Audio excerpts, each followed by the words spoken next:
Yasamal rayonu Füzuli küçəsində 79 nömrəli avtobusla mini avtomobili toqquşub. Hadisə nəticəsində xəsarət alan olmasa da hər iki nəqliyyat vasitəsinə ciddi ziyan dəyib. Baş verən hadisə fonunda onu demək olar ki, hər gün yollarda fərqli qəzalar baş verir. Elə açıqlanan statistikada bizə bunu deməyə əsas verir. Cari ilin 6 ay ərzində 533 yol nəqliyyat hadisəsi qeydə alınıb ki, onlardan 87-si magistral avtomobil yollarında, 446-sı isə yaşayış məntəqələrində olub. 2025-ci ilin müvafiq dövrü ilə müqayisədə bu göstərici 7,6% azalıb. Yol nəqliyyat hadisələri nəticəsində 689 nəfər zərər çəkib. Onlardan 285 nəfəri həlak olub, 404 nəfəri isə yaralanıb. Bütün yol nəqliyyat hadisələrinin 43,9%-i nəqliyyat vasitələrinin və piyadaların, 36%-i bir neçə nəqliyyat vasitəsinin, 20,1%-i isə bir nəqliyyat vasitəsinin iştirakı ilə baş verib. Bəs bu qəzaların baş vermə səbəbləri nə ilə əlaqələndirilir?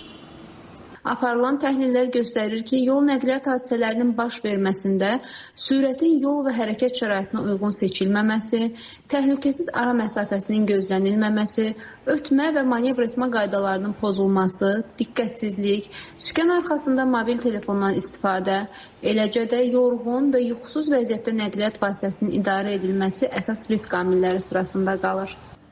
Mövzu ilə bağlı sürücülərin mövqeyini də öyrəndik. Bir 20 ilə yaxındır mən rul arxasındayam. Olub, qəza görmüşəm də, qəza eləyənlər görmüşəm. Adətən qəza şəraiti yaradanları çox gördük. Qəzalar əsas diqqətsizlikdən, məsafə saxlamamaq, sürət həddini aşmaq, qaydalara düzgün əməl etməməkdən, bunlardan. Ən çox 99% piyadalar təhlükə yaradır avtomobil qəzalarına.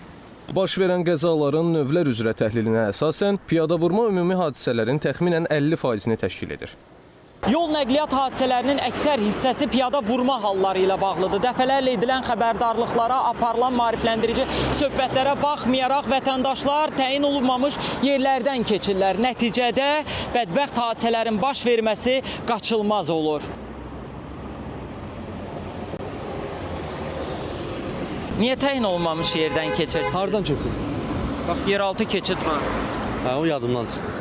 Üngül tələsirəm biraz ona görə. Biz belə öyrəşmişik də, belə də keçirir. Belə rahatdır bizim üçün də. Qəzaların sayının minimuma endirilməsi üçün həm piyadaların, həm də sürücülərin yol hərəkəti qaydalarına əməl etmələri tövsiyə olunur. Rövşən Tahir, İlkin Əliyev, Fərid Ələkbərli, Pərviz Mustafayev, ASTV Xəbər.